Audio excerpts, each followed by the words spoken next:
will need in order to survive, and is it more than just survival, or exactly what are we talking about in terms of skills? Takes, for instance, the goals and aspirations. It is a situation where men sit down in a group setting and explain, explore, and find out who our heroes are. I use myself as an icebreaker. My parents were my heroes. My father and my mother, they're both still living. We have 7 kids, all of us graduated from college. So there in itself, they have led us and given us the roots to do and excel in what we're about. So what we try to do is in each one of these different workshops, we have a practical experience. As we hash the different subjects around, these guys are experts in their own lives. So we utilize that in conjunction with the educational material, and what a beautiful, beautiful issue and discussion we do get from that. What are the natures of some of the discussions that you happen to supervise that are dealing with these young men? Well, probably one of the most is getting a job. Now, most people think just if you go out and look for 3 different sites, that's enough to get a job. Finding a job is a 40-hour-week job in itself. And we got to reiterate to these guys that if you want to find, work is there.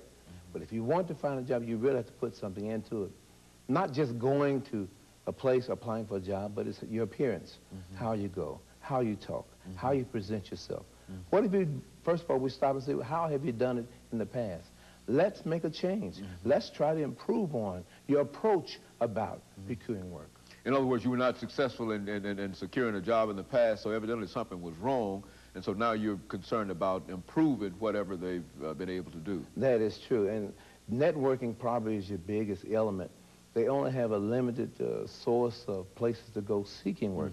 They'll come to the unemployment office, or they'll go to office here or there, but family becomes a very important part of networking for work. Your churches, your different people that you know. Friends of friends become important, as well as the Employment Security Office.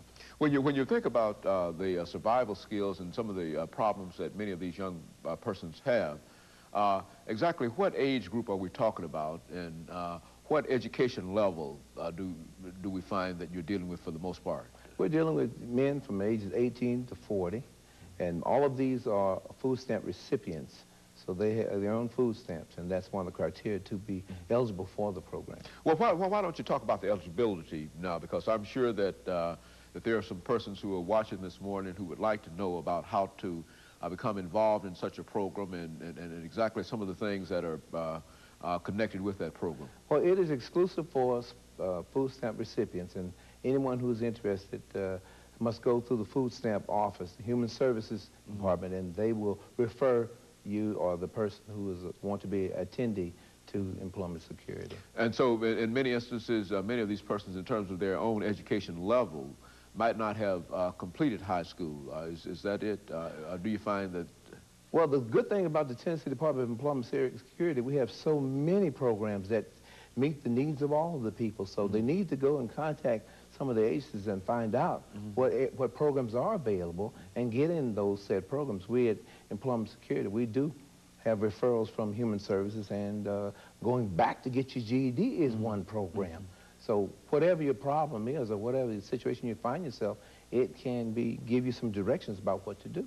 In other words, no matter what your situation might be, whether you're connected with the program that you facilitate or some other program, that the Department of Employment Security has some program or some project that can assist you in